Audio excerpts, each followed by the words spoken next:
الحمدللہ وکفی والصلاۃ والسلام علی سید الرسل وخاتم الانبیاء والمرسلین وعلی آلہ واصحابہ اجمعین اما بعد فاعوذ باللہ من الشیطان الرجیم بسم اللہ الرحمن الرحیم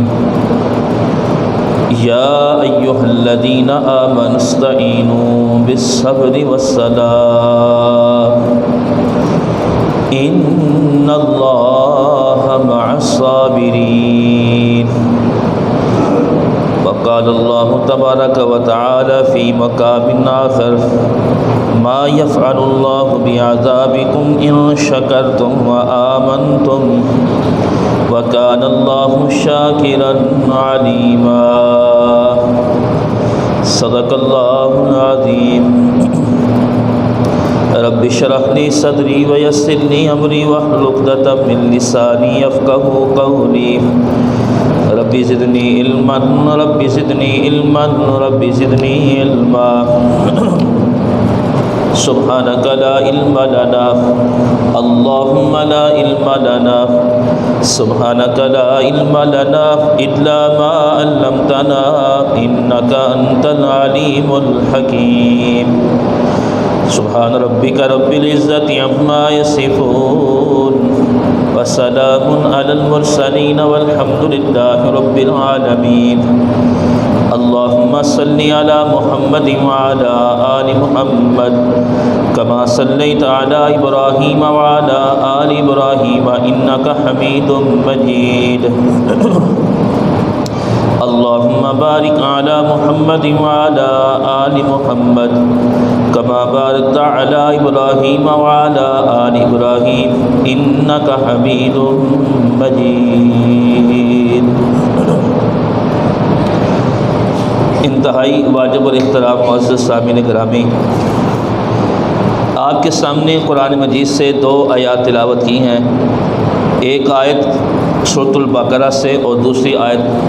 سورۃ النساء سے۔ اللہ تعالیٰ سے دعا ہے کہ اللہ تعالیٰ ان دونوں آیات کا صحیح مفہوم بیان کرنے کی توفیق عطا فرمائے، اور بیان کے بعد اللہ کریم مجھے آپ کو بلکہ سارے مسلمانوں کو صحیح معنوں میں اسلام کو سمجھ کر اس پر عمل کرنے کی توفیق عطا فرمائے۔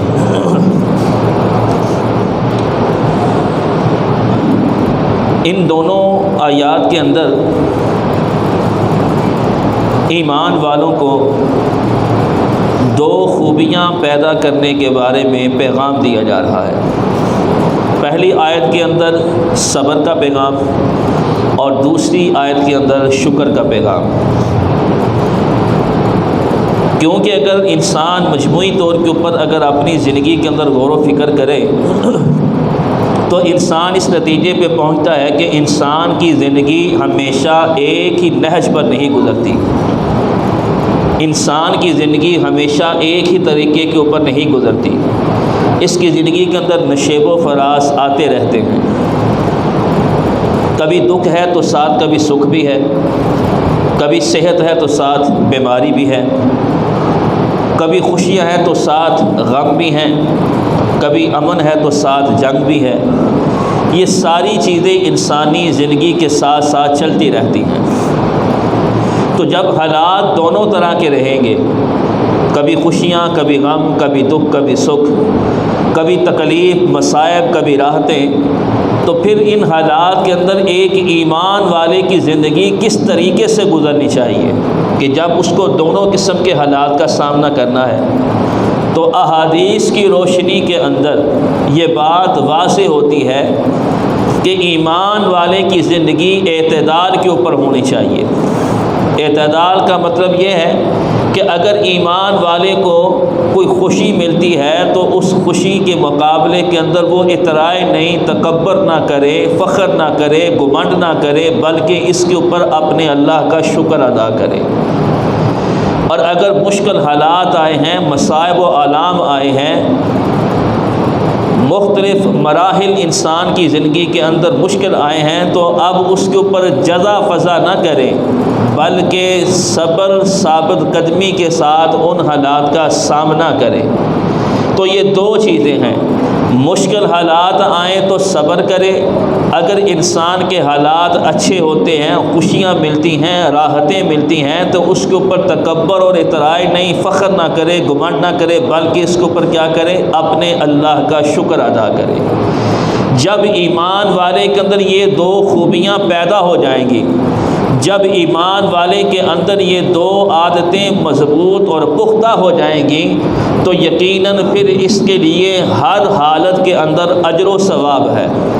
وہ کیسے؟ پیارے پیغمبر صلی اللہ علیہ وسلم نے فرمایا، جس کا یہ مفہوم ہے کہ ایمان والے کا معاملہ بڑا ہی عجیب ہے، ایمان والے کا معاملہ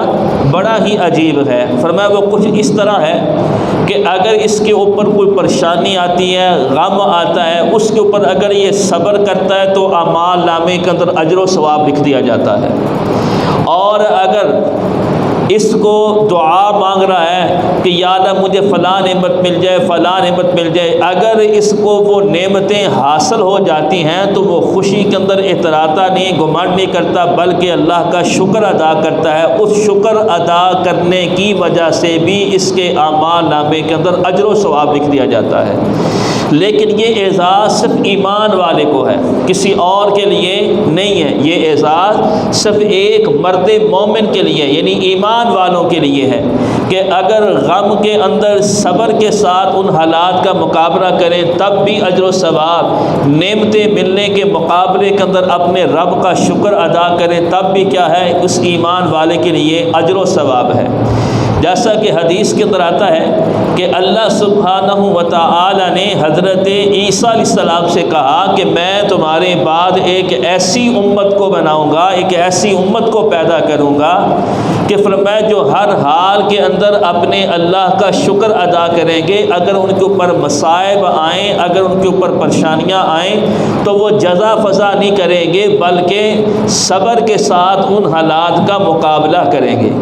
تو عیسیٰ علیہ السلام نے کہا کہ یا اللہ ان کے اندر جو دو خوبیاں پیدا ہوں گی، کیا ان کی بردباری، حلم، برداشت اور عقل کی بنا کے اوپر یا دانش مندی کی بنا کے اوپر ان کے اندر یہ دو خوبیاں ہوں گی؟ تو اللہ نے عیسیٰ علیہ السلام سے کہا نہیں، میں اپنے علم اور حلم میں سے ان کو کچھ حصہ عطا کر کے ان کے اندر یہ دو خوبیاں رکھ دوں گا۔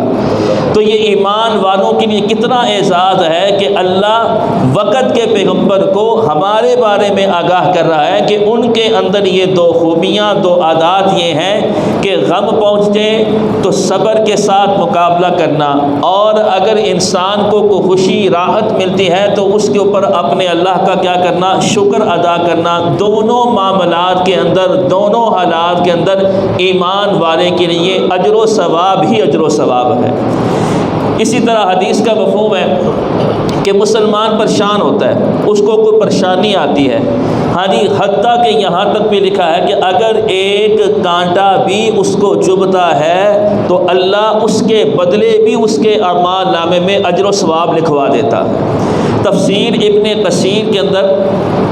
ابن کثیر رحمۃ اللہ علیہ نے ایک روایت لے کے آئے ہیں کہ اگر کوئی ایمان والا پریشان ہے، وہ خود ہی چیز رکھتا ہے، کہیں خود ہی بھول جاتا ہے، چیز خود ہی رکھ کے خود ہی بھول جاتا ہے، پریشانی کے عالم کے اندر ہے، میں نے یہ چیز کہاں رکھی ہے، سمجھ نہیں آ رہی، تو اللہ کو اس ایمان والے کا یہ پریشان ہونا بھی اس کو اللہ رائے گا نہیں کرے گا، بیکار نہیں کرے گا، ضائع نہیں کرے گا، اس کی اس پریشانی کے بدلے بھی اس کے اعمال نامے میں اجر و ثواب لکھا جائے گا۔ تو کتنا زیادہ خوش نصیب ایمان والا ہے، کتنا خوش قسمت ہے کلمہ پڑھنے والا کہ اس کو جس حالت کے اندر زندگی گزار رہا ہے اس کے لیے کیا ہے؟ اجر و ثواب ہی اجر و ثواب ہے۔ اب دیکھیں نا، جب انسان کے اوپر وہی بات کہ ہمیشہ زندگی ایک طریقے کے اوپر، ایک نہج کے اوپر، ایک حالت کے اوپر نہیں گزر سکتی، دونوں حالات ہوں گے، خوشیاں بھی ہیں، غم بھی ہیں، مصائب بھی ہیں، راحتیں بھی ہیں، دکھ بھی ہیں، سکھ بھی ہیں، لیکن ایک مومن کا طرز عمل یہی ہونا چاہیے کہ وہ ہر حال کے اندر نعمت ہے تو شکر کے ساتھ، اور اسی طرح اگر مصیبت یا پریشانی ہے تو صبر کے ساتھ فرمایا اپنی زندگی کو گزارے۔ یقیناً یقیناً جس کی زندگی ان دو خوبیوں کے ساتھ ہوگی یقیناً وہ اپنے دامن کو نیکیوں کے ساتھ بھر لے گا۔ ہاں جی، جیسا کہ حدیث کا مفہوم یہ بھی ہے، پیارے پیغمبر صلی اللہ علیہ وسلم نے کیا فرمایا، کسی کو اگر تکلیف پہنچتی ہے، ایمان والے کو پریشانی پہنچتی ہے، ہاں جی مصیبت آتی ہے، تو فرمایا وہ اپنے رخسار کے اوپر یا وہ فرمایا اپنے گریبان کو پھاڑتا نہیں ہے، اپنے رخسار کو پیٹتا نہیں ہے کہ میرے اوپر کیوں پریشانی آئی، نہیں، وہ صبر کے ساتھ ان حالات کا مقابلہ کرتا ہے۔ اور فرمایا کہ جو اس قسم کا کام کرے، گریبان کو چاک کرتا ہے، اپنے چہرے کے اوپر رخسار کے اوپر تھپڑ مارتا ہے، اپنے غم کا اظہار کر رہا ہے، تو میرے پیارے پیغمبر صلی اللہ علیہ وسلم نے فرمایا کہ اس کا ہمارے ساتھ کوئی تعلق نہیں ہے۔ تو معلوم ہوا غم ہو خوشی ہو، اس میں اپنی انسان کی مرضی نہیں چل سکتی، اس میں انسان کی اپنی عقل اپنا شعور نہیں۔ مرد مومن وہی ہے، ایمان والا وہی ہے کہ جو ہر حال کے اندر اپنے اللہ کے حکم کو لے کر اپنی زندگی کو گزارتا ہے۔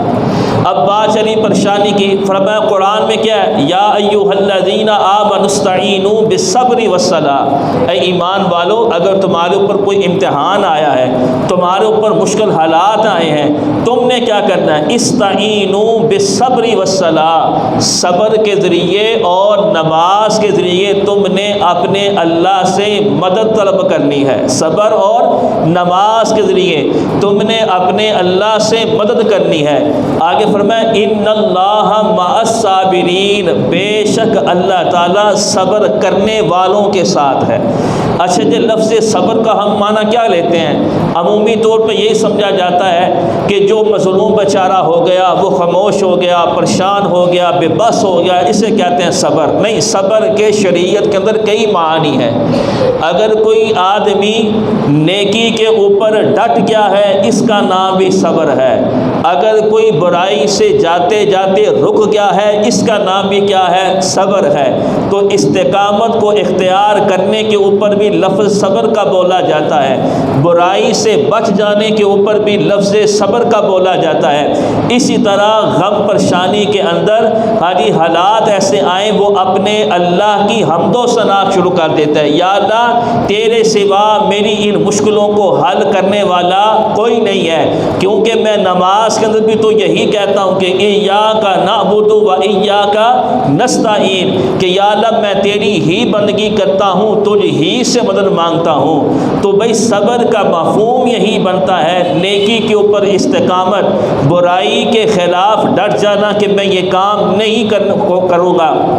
یا فرمایا مشکل حالات آئے ہیں ان کے اندر وہ صبر کے ساتھ ان حالات کا مقابلہ بھی کر رہا ہے اور اپنے اللہ کی حمد و ثنا بھی کر رہا ہے، اپنے اللہ کے تعریفی کلمات بھی اپنے زبان سے ادا کر رہا ہے۔ اب یہاں بھی یہ سوال ہے کہ اگر بھائی مسلمان کے اوپر یہ پریشانیاں کیوں آ رہی ہیں، کیوں یہ غم ہے، کیوں یہ مصائب ہیں، حالانکہ یہ قانون تو عام طور کے اوپر بیان کیا جاتا ہے ان لوگوں کے لیے، مطلقاً انسانوں کے لیے جو اللہ کے نافرمان ہیں، جو اللہ کے احکامات کے خلاف اعلانیہ بغاوت کرنے ہیں، ان کے اوپر یہ حالات ہیں۔ مسلمان کے اوپر کیوں؟ دیکھیں مسلمان ظاہری بات ہے وہ بھی انسان ہے، زندگی گزارتے گزارتے بھول چک ہو گئی، بھول گیا، یا فرمایا اس سے کوئی ایسی خطا غلطی ہو گئی تو اللہ تعالیٰ اس کے اوپر امتحان لا کے اس کے ذریعے اس کے گناہوں کو مٹا دیتا ہے۔ ہاں جی، کہ میرا بندہ میرے پاس اس امتحان سے گزرنے کے بعد فرمایا پاک صاف ہو کر میرے حضور آئے، جیسا کہ حضرت ام صائب رضی اللہ تعالی عنہا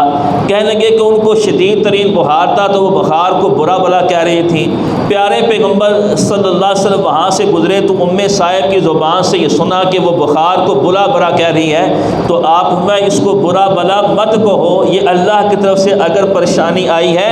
اس کے بدلے بھی تمہیں اجر و ثواب دیا جائے گا۔ فرمایا جس نے بخار آیا اس کے بھی صبر کرتے ہوئے اپنے اللہ کی تعریفی کلمات کے، یا اللہ تیری ہی طرف سے بیماری آئی ہے اور تیرے علاوہ شفا دینے والا بھی کوئی نہیں ہے، تو فرمایا اس کے بدلے بھی وہ ایسے ہی گناہوں سے پاک صاف ہو جاتا ہے۔ میرے پیارے پیغمبر سن کر یہ ارشاد، اس کا مفہوم ہے کہ جیسے لوہے کو آگ کی بٹی سے نکالا جائے تو وہ صاف شفاف ہو جاتا ہے، اسی طرح ایک مومن کے اوپر مصیبت، امتحان اور پریشانی آئے، جب وہ اس سے گزرتا ہے تو وہ بھی اسی طرح گناہوں سے پاک صاف ہو جاتا ہے۔